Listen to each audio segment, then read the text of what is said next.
Bom dia, pessoal. Tranquilo? Tudo beleza? Tudo jóia? Ó quem tá aí na tela hoje aí, ó. Veio visitar vocês. Valdson. Aí.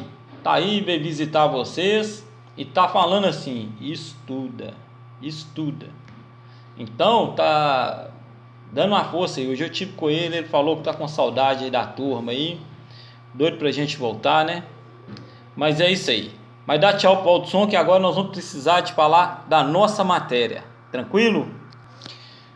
Bom, pessoal, hoje nós vamos falar das fases da Revolução Industrial e também vamos falar é, sobre os conflitos que ocorreram de classe na época da Revolução Industrial.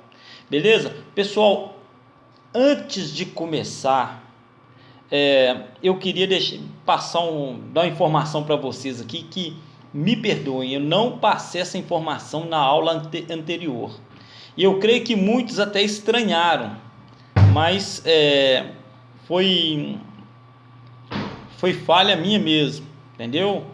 Então eu queria que vocês me ajudassem aí, compreendessem que eu vacilei nisso aí. O que é?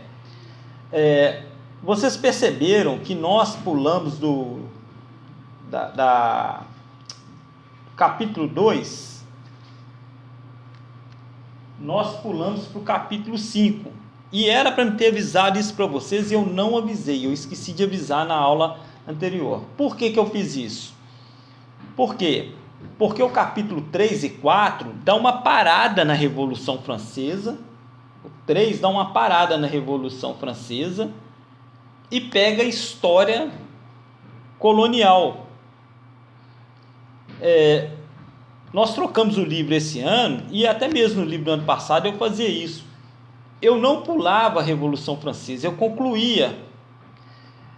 Só que antes de entrar no período napoleônico, eu ia lá na Revolução Industrial. Por quê?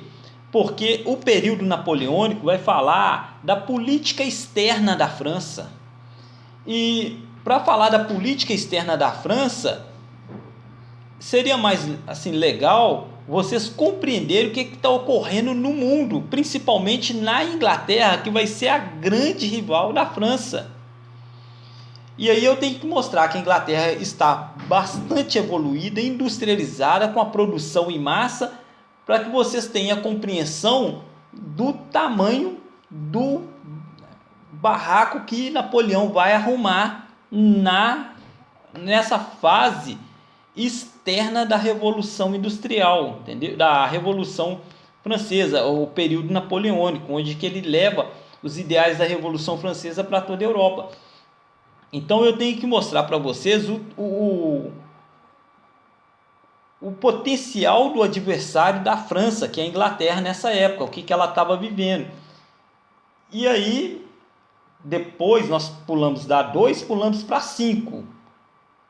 Depois nós vamos voltar para 4, que aí eu vou falar sobre o período napoleônico.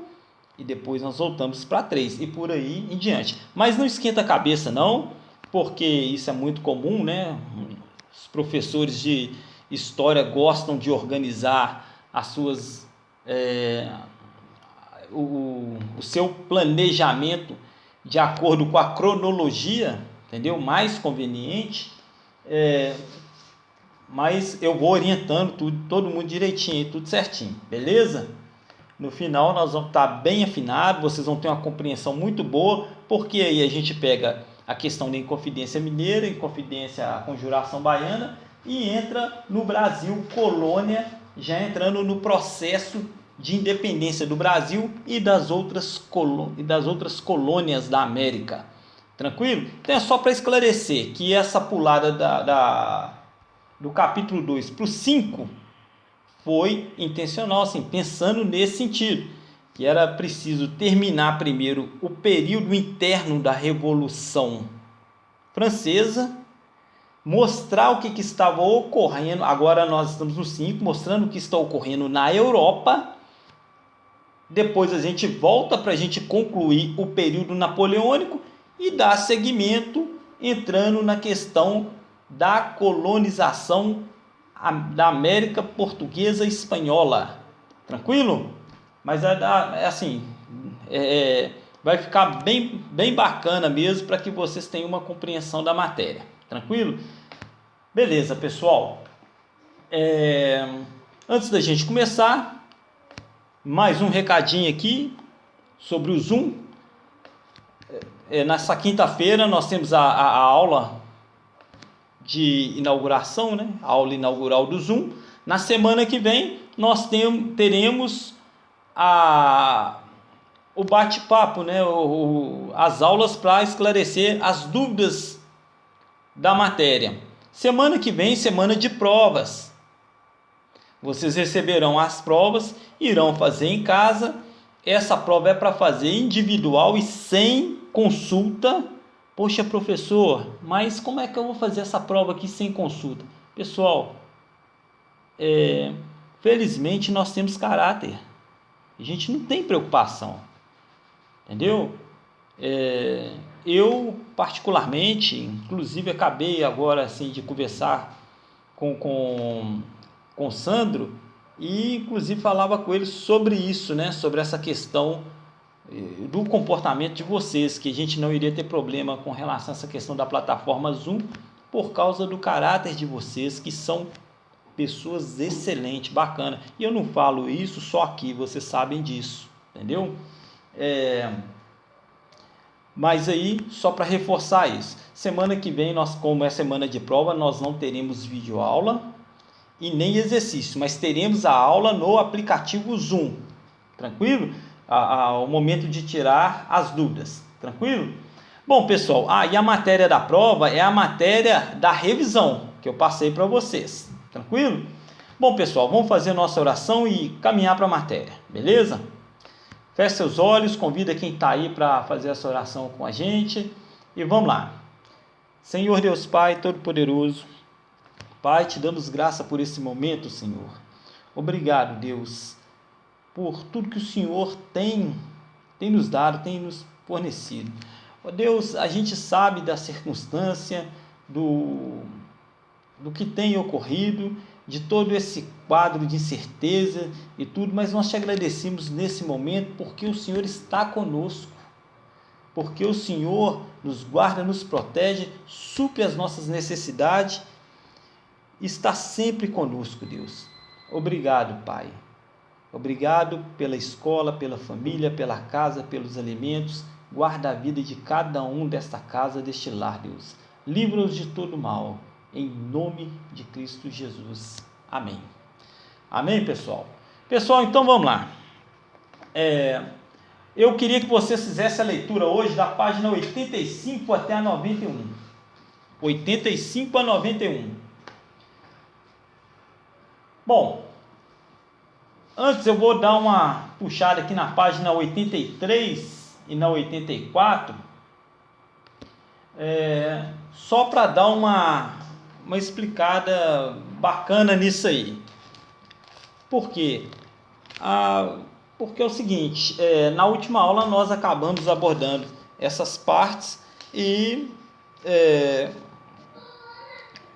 eu acho melhor a gente dar uma intensificada nessa questão da página 83 e 84. Mas a leitura obrigatória da aula de hoje é da 85 até a 91. Tranquilo? Bom, pessoal, a gente pegando a questão do contexto revolucionário, a Inglaterra adotou uma série de medidas visando, esse texto da página 83, visando o aumento da produção. E isso trouxe assim, uma série de novidades na questão produtiva da industrial, entendeu? A quantidade de, maquinário que aparecia, a transformação do espaço de produção, antes a manufatura, agora uma fábrica, o agrupamento de pessoas, né, de homens, mulheres, crianças, adultos, idosos trabalhando, tudo isso foi muito intenso nesse panorama da Revolução Industrial.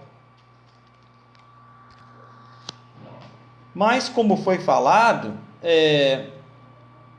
tem vários motivos, uma série de motivos para todo esse processo industrial ter se inicializado na Inglaterra.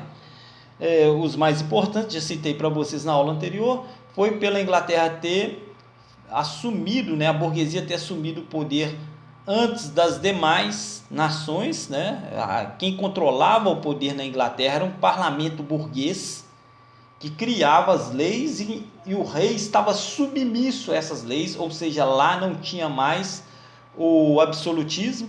E um outro contexto também muito importante porque a Inglaterra possuía as principais reservas de minério de ferro, a principal matéria-prima da Revolução Industrial, e as principais reservas de carvão, o principal combustível da Revolução Industrial. Mas tem outros motivos. Por exemplo, a burguesia da Inglaterra estava muito mais rica, porque ela controlava o poder na Inglaterra. Essa questão do parlamento, que ele era um parlamento burguês. As reservas de ferro e de carvão, isso tudo aqui eu estou citando já de acordo com a página 83. O mercado de lã, as primeiras indústrias que surgiram foram as indústrias têxteis.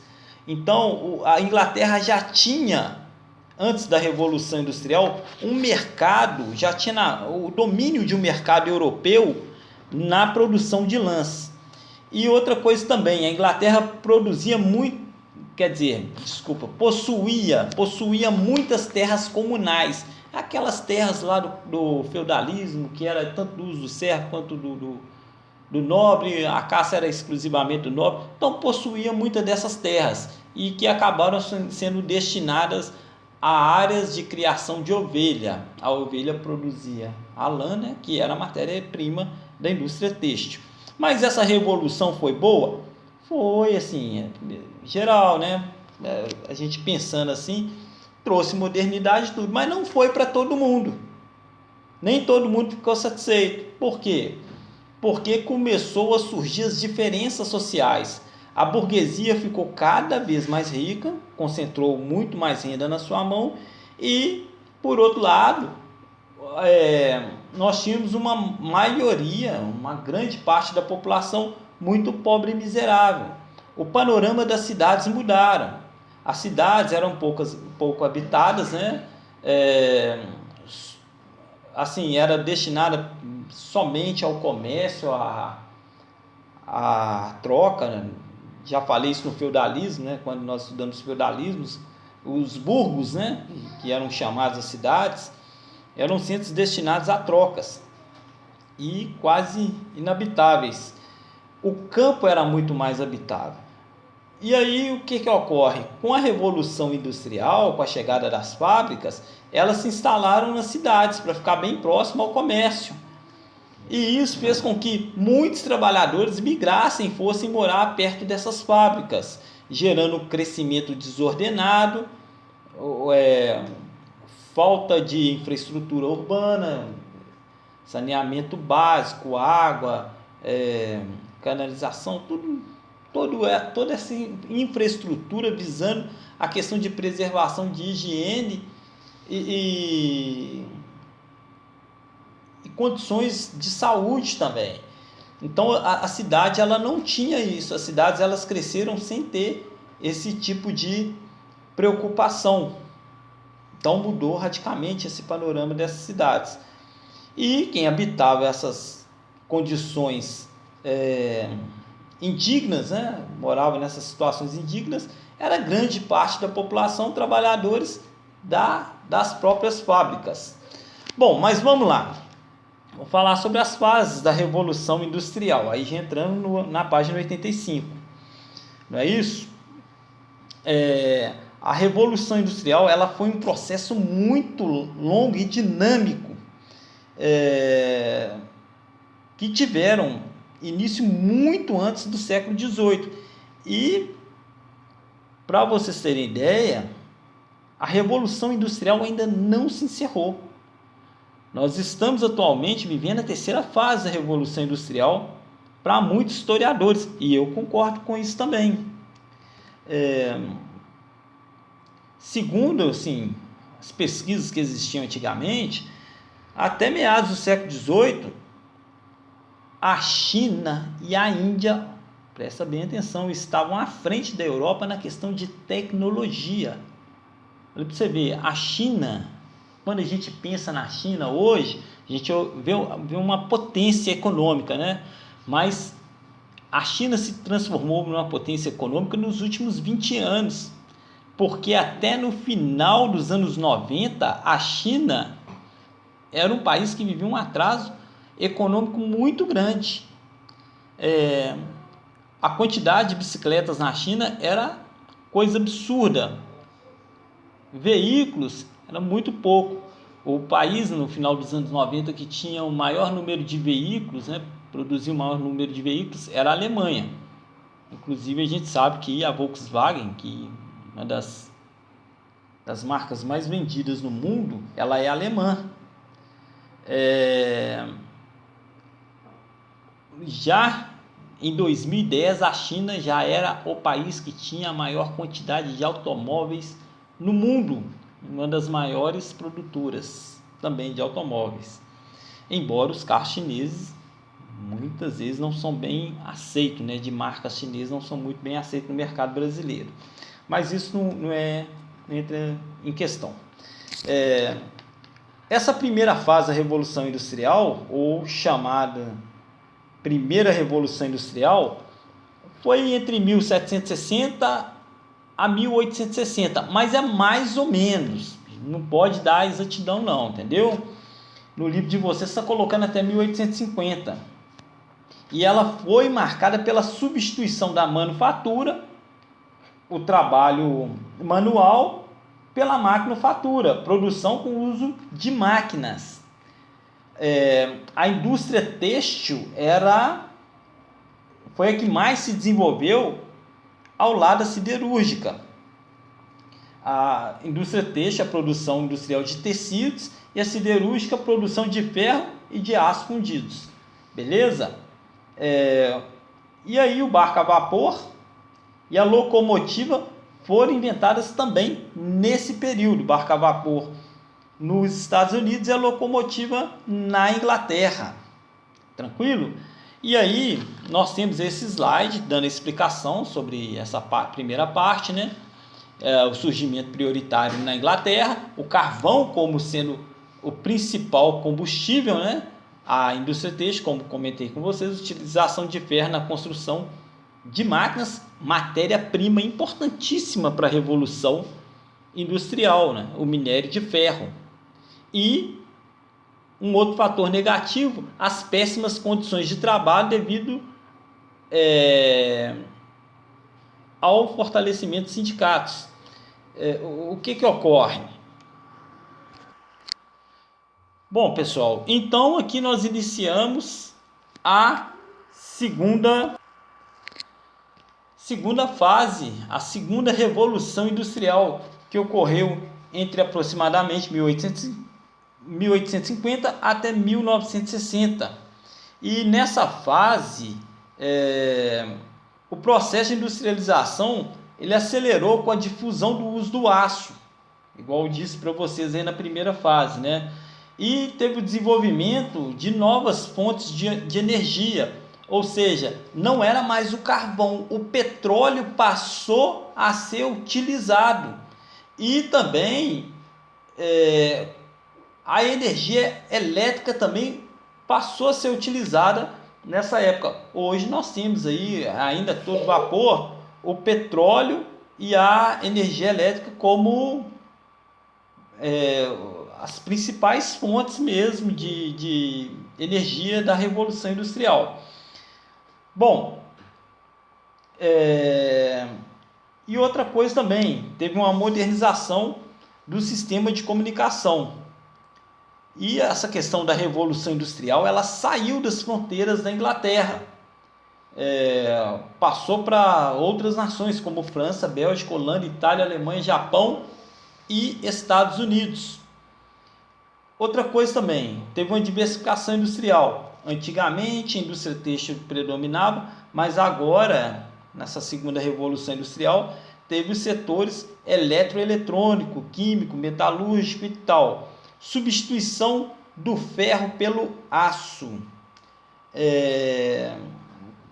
O aço, por ser muito mais resistente, acaba sendo utilizado pela Revolução Industrial. E outra coisa, teve uma melhoria nas condições de trabalho devido ao fortalecimento da questão sindical. Pessoal, é interessante a gente observar que essa época de 1860 a 1945, quando a gente fala 1945, a indústria aqui no Brasil, ela tá ganhando fôlegos. Embora a indústria tenha chegado ao Brasil no início do século, lá nas primeiras décadas, ela não teve um apoio e um incentivo tão forte quando começou nessa época de 1945. Por quê? Porque em 1945, em 1937, nós estudaremos isso ano que vem, estou falando a questão de Brasil, Getúlio Vargas, ele assumiu o governo aqui no Brasil em 1930. Em 1937, ele criou o Estado Novo. E Getúlio Vargas, ele tinha uma visão de incentivo à indústria. E ele queria criar a indústria de base primeiro, entendeu? A indústria de base é aquela que fornece matéria-prima para a indústria de bens de consumo. Então, é por isso que ela é chamada indústria de base. Então, aqui no Brasil, na época de Getúlio Vargas, ele criou a Companhia Siderúrgica Nacional, Companhia Vale do Rio Doce. A Vale de hoje foi criada pelo Getúlio Vargas. A hidrelétrica, olha para você ver, é só a base. A hidrelétrica do São Francisco, eu não sei, mas eu não sei se foi a Uzi Minas ou a Aço Minas, eu não lembro bem quais dessas duas indústrias também foram criadas por ele. Me parece que foi a Aço Minas, em Ouro Branco. Outra coisa também, outra indústria também foi criada. Nessa época também teve a criação da Petrobras. A Petrobras já foi depois, né? Não foi nem em 45, foi em 1953, mas foi um pouquinho depois. Então, o que acontece? No Brasil, ela começava desses ares já no final da segunda Revolução Industrial, para vocês terem ideia como que ela chegou tão tardiamente aqui no Brasil. Bom, e o que acontece?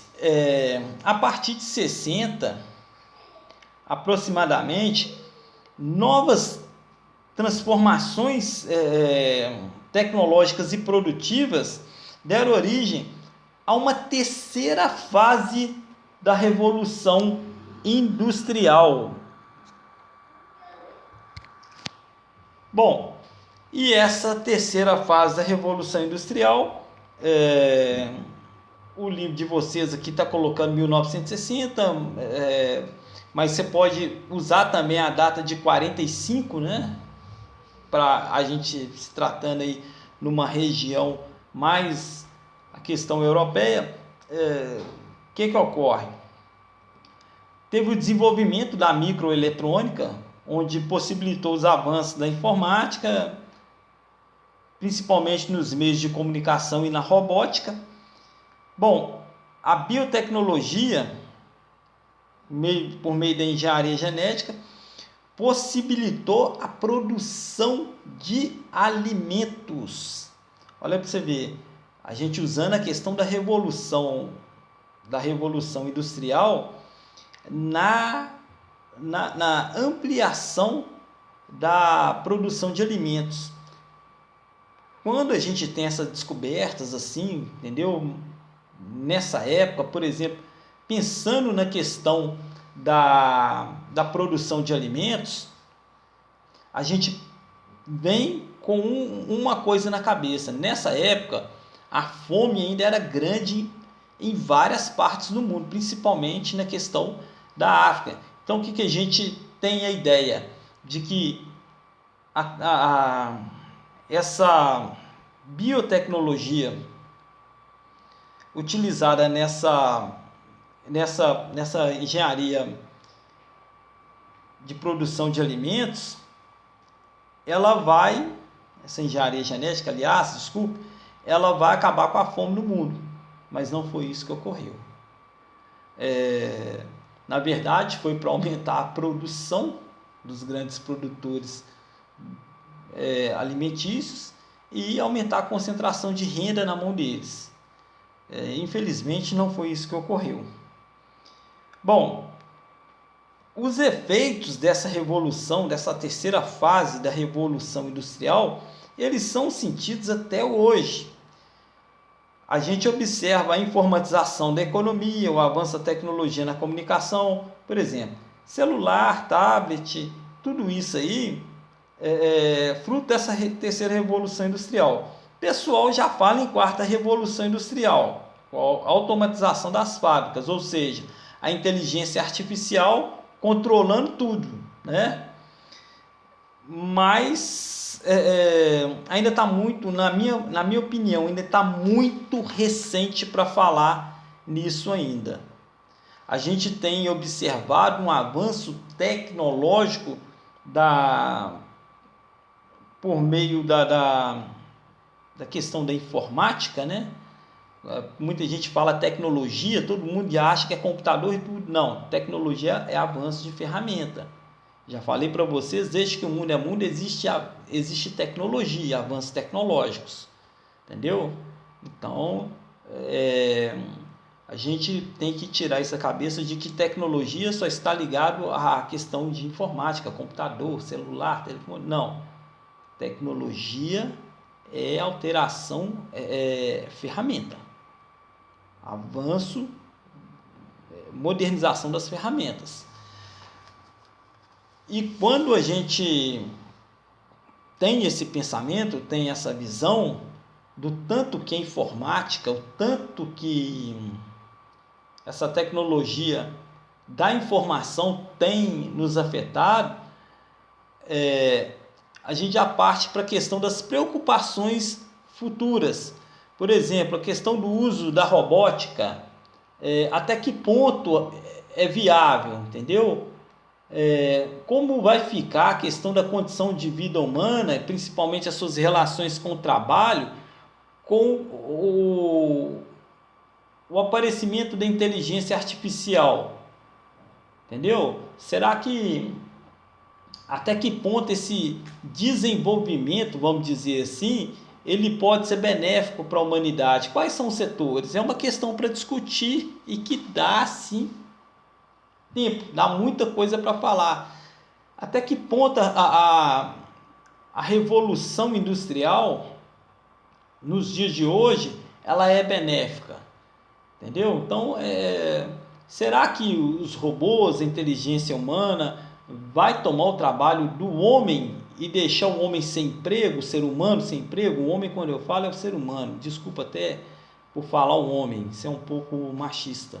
Mas mas vai deixar o ser humano sem emprego? Como que vai ficar a questão de sobrevivência?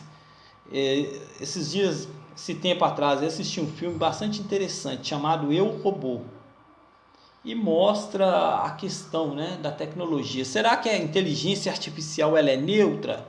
Ou tem uma inteligência por trás criando os valores que aqueles robôs vão ter? E temos que tomar cuidado com essa inteligência que está por trás. Então, tudo isso é coisa para olhar. Pessoal, vocês estão vendo algumas datas, elas vão estar assim com uma certa disparidade, entendeu? Do livro de vocês, é porque eu busquei de outra fonte. Mas essa data não preocupa, isso é irrelevante. O importante é saber o significado dessas fases da Revolução Industrial. E aí nós pegamos essa aí para finalizar essa terceira fase da Revolução Industrial. Nós vemos a ampliação da capacidade produtiva em quantidade e qualidade, ou seja, não só aumentou a capacidade de produzir em quantidade, né? A questão vão produzir muito. Tem que produzir muito e produzir bem, porque fala a questão de qualidade. Então existe o padrão de qualidade. E aí nós observamos, né? Realmente teve um notável avanço na questão da informática, engenharia genética, robótica, biotecnologia, armamentos principalmente, né? E telecomunicações. Telecomunicações é importante demais na nossa vida hoje, pessoal. Porque quem é que está na frente no mercado de trabalho? É aquele que está mais bem informado. O estudo nada mais é do que informação. Então, quem tem mais estudo, tem mais informação. O estudo nada mais é do que informação. Então, quem tem estudo, tem informação. E essa questão das telecomunicações é a rapidez que a informação ela é trazida, ela é difundida, ela circula. Eu lembro que em 2011 morreu um general lá na Líbia, general Gaddafi. Ele estava no poder há mais ou menos uns 40 anos. E eu lembro que na época foi noticiado que a morte dele demorou o equivalente a 2 minutos para chegar no mundo inteiro. Olha para você ver a velocidade da informação. Ao passo que em 1822 Portugal levou 13 dias para saber que Dom Pedro tinha dado o grito da independência. Olha para você ver como que são, para vocês observarem como que é o poder da informação. Então, Portugal demorou assim a tomar uma atitude, né? Bom, pessoal, por outro ângulo, nós enxergamos uma outra situação, a questão dos atores envolvidos nessa revolução industrial. E aí nós já falamos de toda a fase, de todo o progresso, de todo o ritmo implantado pela burguesia, mas nós temos que falar sobre a questão dos trabalhadores. As dificuldades encontradas por muitos camponeses no meio rural levaram esses camponeses a serem atraídos pelo trabalho nas fábricas. Então, muitos camponeses e artesãos migraram para cidades industriais que se transformaram num verdadeiro conglomerado humano, né? Uma questão, surgiram cidades com crescimentos urbanos totalmente desordenados e que na verdade acabaram virando um caos, um centro de epidemia, propagação de doença, aproximação, os conflitos aumentaram, então surgiu a questão de violência. Era um centro de miséria muito grande que se formaram em torno dessas fábricas. Então essa organização espacial refletia o distanciamento cada vez maior entre os operários e a burguesia. Bom, e aí reflete na situação de contraste.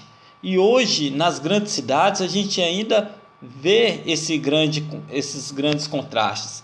De um lado da cidade, uma região da cidade, estão os bairros ricos. E na outra parte da cidade está o quê? As vilas e favelas, ou seja, a população mais pobre.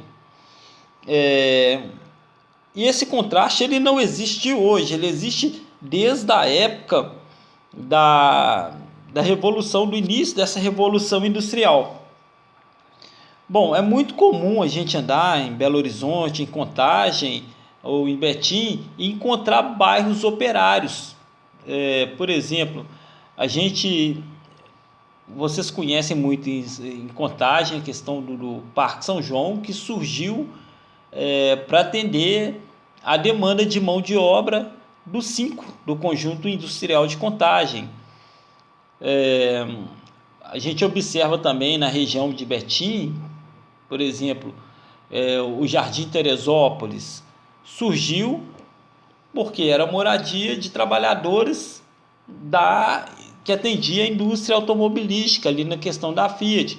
E por aí vai, tem vários bairros que surgiram devido ao surgimento, ao nascimento de uma grande indústria bem próxima. E isso é uma realidade que a gente tem vivido hoje, a questão do contraste. E assim, outra situação também que deve ser observada nessa situação dos trabalhadores é no que diz respeito à questão das jornadas de trabalho, que variava entre 14, 18 e chegava até 20 horas diárias. E assim, era em péssimas condições de higiene, de segurança, um clima insalubre. A questão de segurança, quando a gente comenta, é a questão de que muitos não sabiam manusear o maquinário, então acabavam muitos deles sendo mutilados. E como não tinha questão de previdência, questão de leis trabalhistas, muitos recebiam aquela mutilação e ficavam impossibilitados pelo trabalho, e acentuava a questão da miséria. E nisso incluía nesse trabalho das fábricas homens adultos, mulheres, crianças, quantidade de crianças era muito grande, idosos, ou seja, era uma diversidade de pessoas até que não tinha questão de capacidade física, a questão das crianças. Por que contratava crianças e mulheres? Para pagar um salário menor, economizar na questão da mão de obra. Então, diante desse caos, dessa situação, essa situação terrível de trabalho que existia nessa época, as manifestações e as reações trabalhistas foram as mais variadas. Por exemplo, em 1810, um trabalhador chamado Nidlut organizou um movimento operário e começou a destruir as máquinas, todo o maquinário das fábricas, considerando que eles fossem esses maquinários fossem os culpados pela miséria que o povo estava vivendo, e acusando esses maquinários, ou seja, o maquinário da fábrica, de ter roubado o emprego deles. Uma vez que uma máquina ela realizava trabalho para mais de 100 trabalhadores, ela substituía, dependendo do maquinário, substituía mais de 100 trabalhadores. Então eles invadiram e quebraram o maquinário todo. Esse episódio foi conhecido como ludismo, porque foi liderado por esse Ned Ludd aí. Mas isso é o viável? Não, entendeu? Não é o viável. Creio eu que uma pessoa que inventa o maquinário, não inventa o maquinário para tomar o lugar dele, mas sim para quê? Para amenizar o serviço. Por exemplo, se eu trabalho 20 horas, agora eu vou trabalhar 10. Então, aí eu coloco nos dias de hoje até uma carga semanal, né? Então, assim, é para diminuir o tempo de serviço, para aliviar a carga dele. Eu lembro que no ano 2000, aqui no Brasil, teve um encontro sobre a questão de produção de alimentos no mundo e a distribuição desses alimentos no combate à fome. E aí veio um ativista aqui no Brasil, foi numa plantação que tinha no Rio Grande do Sul. Eles estavam usando a questão dos transgênicos, e ele foi lá e jogou um remédio e matou a plantação toda do fazendeiro. Ou seja, aquilo ali estava tomando o trabalho de vários camponeses? Não, estava só aliviando. Então não é por aí, entendeu? O problema não está no maquinário, na tecnologia, mas sim da maneira como tem sido usado, entendeu? A gente não pode sair tirando pedra em tudo quanto é lugar, achando que tudo é culpado da real situação. E isso não funciona, mesmo se tratando de atos, pior, né, se tratando de atos violentos e com ampla rebeldia. Tranquilo? Então, a partir daí, nós vamos ter vários movimentos, principalmente na Inglaterra, que criavam algumas reivindicações trabalhistas. Por exemplo, o cartismo foi o nome que deriva de uma carta escrita por um dos radicais lá da Inglaterra, e em uma carta ele exigia, uma carta que ele descreve, uma carta ao povo, ele exigia uma série de direitos para os trabalhadores. O interessante é que essa carta ao povo, através dela, desses direitos, vai ter a questão dos sindicatos, surgimentos dos sindicatos, que são associações de auxílio mútuo que apoiam as classes, né, e as famílias dessas classes, dando assistência em caso de doença, morte, desemprego. E nessa época na Inglaterra era proibido pelo Estado. Essas associações, sobretudo, elas lutavam por melhorias nas condições de trabalho, e para mostrar a força dessas associações, dos sindicatos, eles organizavam manifestações, greves e protestos. Até hoje é uma característica muito forte do movimento sindical. Bom, e graças a essas lutas, né, os trabalhadores eles conseguiram, em grande parte, né, da Europa nessa época, algumas leis trabalhistas, e muitas delas prevalecem até hoje. Bom, na página 87 tem lá elencado lá uma série de conquistas trabalhistas. Por exemplo, em 1825, direito à greve. Em 1833, proibição para o trabalho para menores de 9 anos. No Brasil, o trabalho ele é proibido para menor de 14 anos. De 14 a 16 pode trabalhar como aprendiz. De 16 a 18 pode ter um contrato especial, com exceção de trabalho noturno e uma série de coisas. Dos 18 em diante tem a permissão de acordo com a capacidade civil.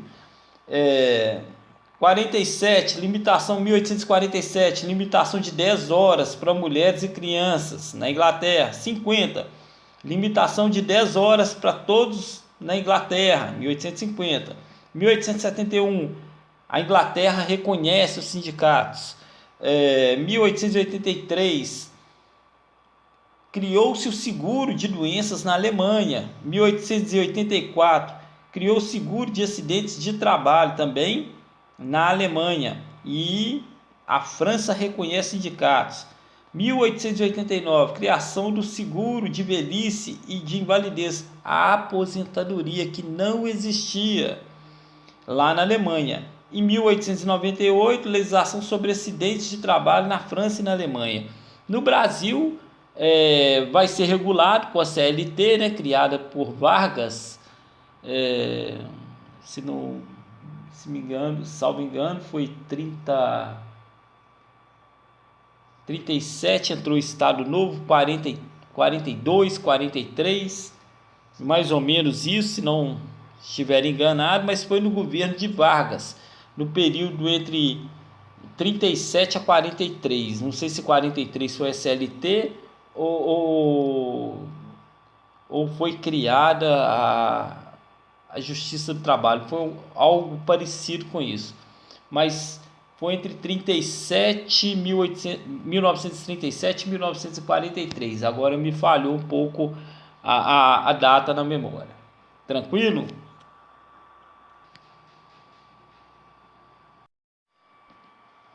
Bom, pessoal, então, de acordo com o livro de vocês, na página 88, começaram a surgir ideias, né, contrárias ao capitalismo. E quais são essas ideias? Essas ideias, elas ganharam força justamente nesse movimento operário, pelas essas melhores condições de trabalho. E essas ideias, então, essas correntes de pensamento, elas abraçaram essas ideias trabalhistas para assim aproveitar para atacar o sistema capitalista. Então, eles pregavam temas como sociedade justa, sem desigualdade, sem miséria, e defendia a deteriorização, né, o fim do sistema capitalista.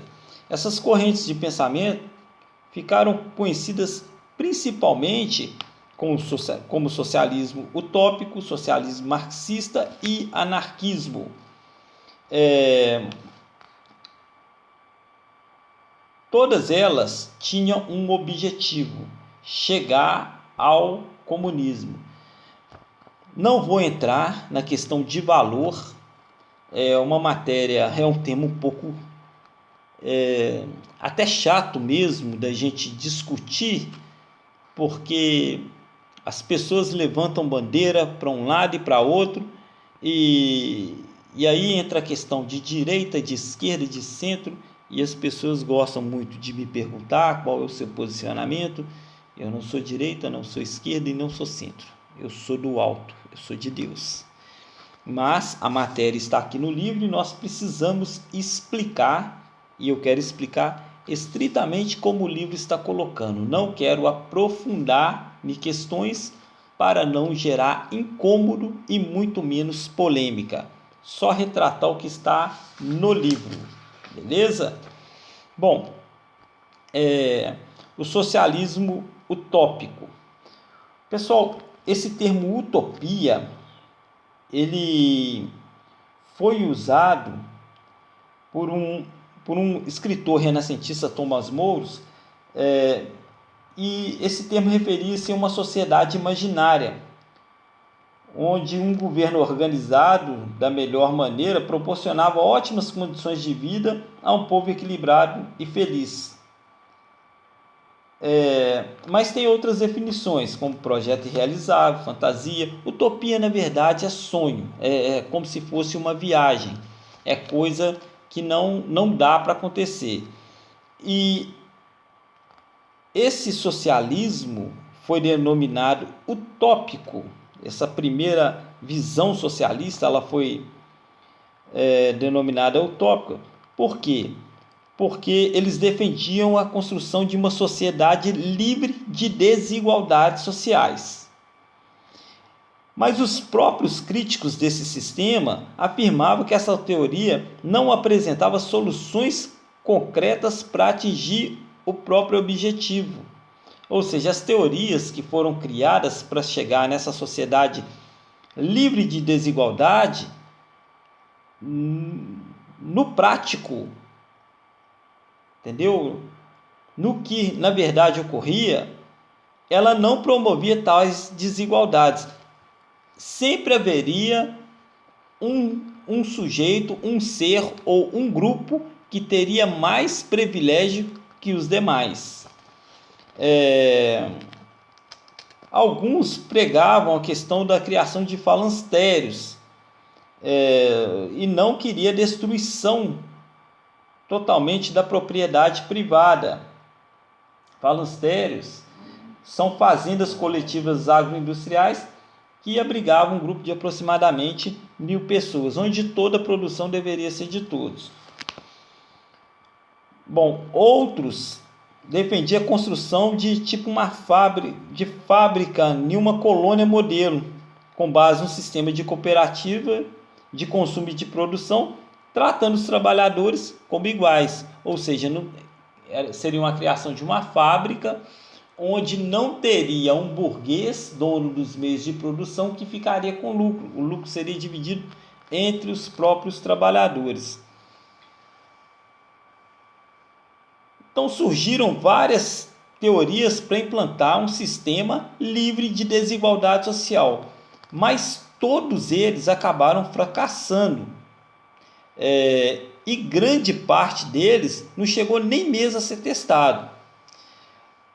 Mas esse socialismo utópico, ele acabou, mesmo não sendo realizável, ele acabou o quê? Ele acabou servindo como um instrumento de repúdio frente à gritante desigualdade social que estava presente, principalmente após a Revolução Industrial, correto? Bom, então mais tarde surge o socialismo marxista, corrente fundada pelo Karl Marx e pelo Engels. Esses dois pensadores, eles vão defender um modelo socialista com a eliminação da propriedade privada e a união dos operários contra a burguesia, que tomaria o poder através de uma revolução. E a partir daí implantaria uma ditadura do proletariado. Proletariado vai ser o nome que os trabalhadores urbanos vão receber no final do século XIX. Ou seja, o Marx ele falava que os trabalhadores tinham de dominar, de chegar ao poder, acabar com a propriedade privada, ou seja, as pessoas não teriam bens, tudo seria coletivo. Mas na prática nós vamos observar que em muitos estados não foi isso que ocorreu. O Estado acabou sendo dono de tudo e quem estava no poder acabava usufruindo de privilégios dessas propriedades. E nós vamos observar que na prática mesmo muita coisa não chegou a ser efetivada. E aí eles tomariam o poder do Estado através de um processo revolucionário. E aí a burguesia, os proletários chegariam ao poder e implantaria uma ditadura do proletariado. Bom, o Marx ele criticava o processo de exploração de classe, entendeu? Principalmente da classe operária pela burguesia, porque a burguesia era simplesmente dona dos meios de produção. Então, como alternativa a esse quadro, ele propunha uma revolução proletária, ou seja, a tomada de poder pelos próprios trabalhadores. E isso está apontado na obra do Manifesto do Partido Comunista, escrito por Marx no século XIX. Bom, eles acreditavam que essa ordem socialista elas pudessem eliminar as desigualdades econômicas e sociais, e o ápice disso seria o surgimento de uma sociedade comunista.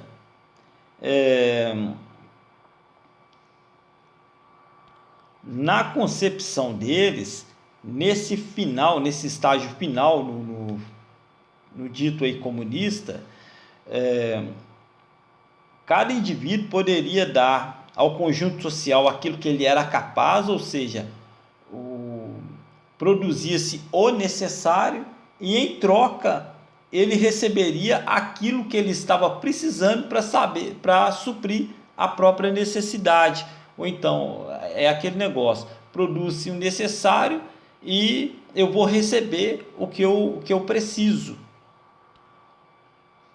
Bom, esses dois teóricos, o Marx e o Engels, eles fundamentaram suas teses numa análise da história, da perspectiva histórica, da evolução social e fizeram uma profunda análise do sistema capitalista, como funcionava.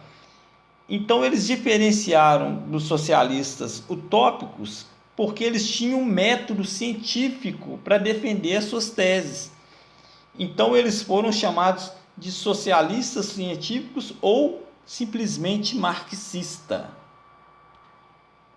Aí nós temos a figura do anarquismo. O que foi o anarquismo? Essa corrente ela defendia a destruição de todas as formas de opressão, seja exercida pelo Estado, pela propriedade ou pela família. Seus adeptos eram, no início, opositores dos marxistas, pois discordavam de qualquer tipo de governo de Estado. Bom, e eles tiveram seguidores atuando em diversos países contra a ordem estabelecidas por esses estados. Entre os seus principais representantes estava Mikhail Bakunin, um escritor russo muito famoso e um dos pais dessa teoria. Ou seja, o anarquismo eles queriam assim, a liberdade de fazer total do ser humano. E para isso, tudo que controlava o ser humano, eles eram contrário. Família, propriedade privada e Estado. Para eles não tinha de existir Estado, não tinha de existir família, não tinha de existir nenhuma sociedade que era controlada pelo Estado. Eles queriam a destruição de todas as formas que eles sentiam que regrava o ser humano. Eles davam o nome de opressão, mas não é, que regrava o ser humano. E nós precisamos de regra, nós vivemos em sociedade, a gente precisa viver em regras, é viver em liberdade, não é viver preso, é você se adaptar às pessoas que estão com você. E o anarquismo ele era contrário a essas regras de controle do ser humano. Eles defendiam a imediata transição do capitalismo para o comunismo. Eles defendiam essa imediata transição.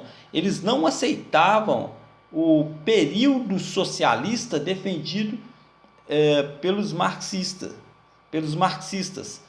E assim, era um problema muito grande, porque os anarquistas e os comunistas defendiam um mesmo fim, mas por meios diferentes. Concordam? Bom, aí surgem os defensores da nova ordem econômica. Bom, enquanto essa turma de socialista contestava o sistema capitalista, os liberais acreditavam que as dificuldades só seriam solucionadas com o progresso industrial. Então, as ideias de Adam Smith, aquele liberal lá dos iluministas,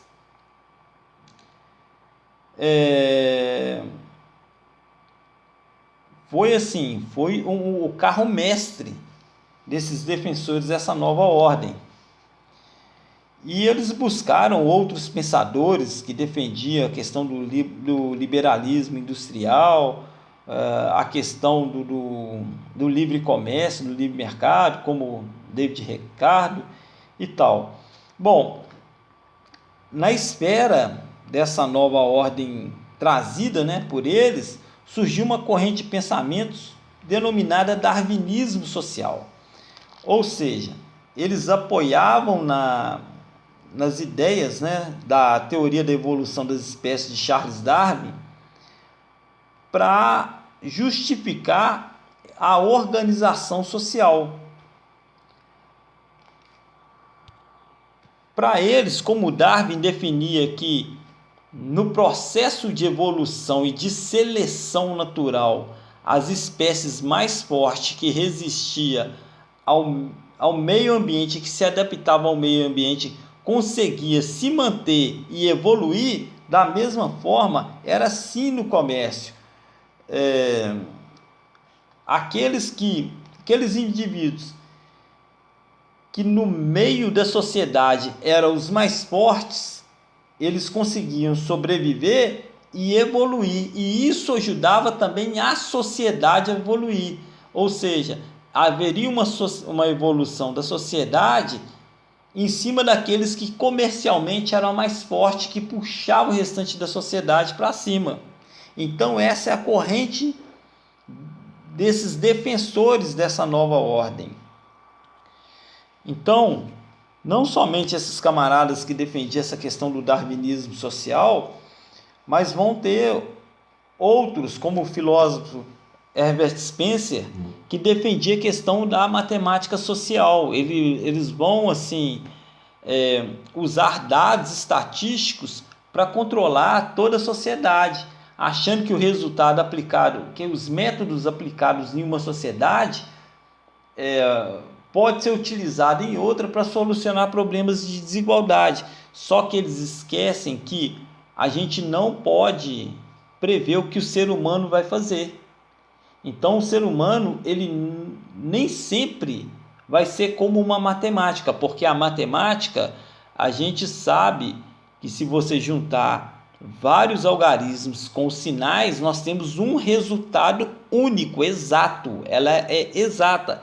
E o ser humano, nem sempre ele vai ser exato, ou seja, as atitudes do ser humano nem sempre vai determinar o mesmo fim. Compreende? E aí surgiram outros, como por exemplo o Thomas Malthus. Quem foi o Malthus? O Malthus ele defendia até uma corrente muito engraçada, né? Eu estudei muito Malthus quando eu estava fazendo o curso de História. E o Malthus, em um dos livros dele, ele defendia que a produção de alimentos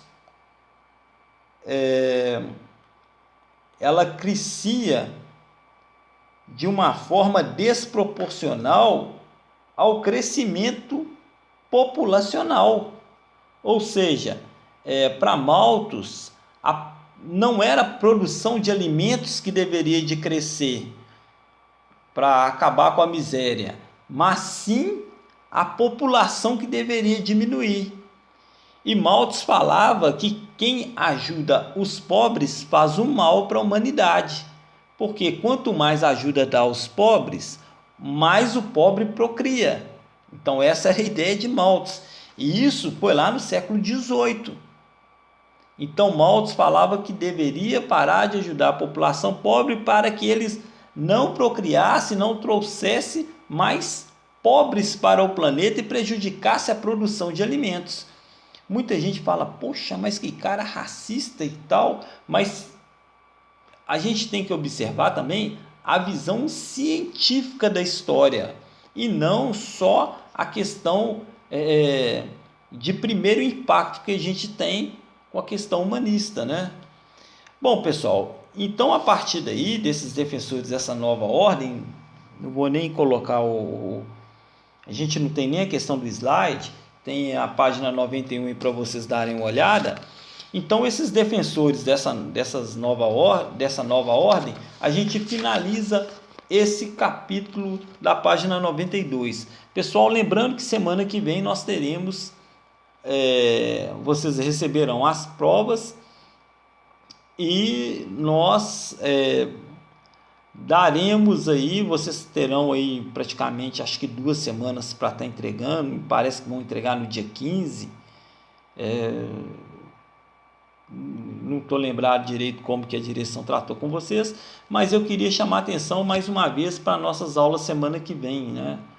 Essa aula aí começa no Zoom, semana que vem nós teremos essa aula no Zoom, e aí fazer o convite para vocês estarem presentes lá, tranquilo?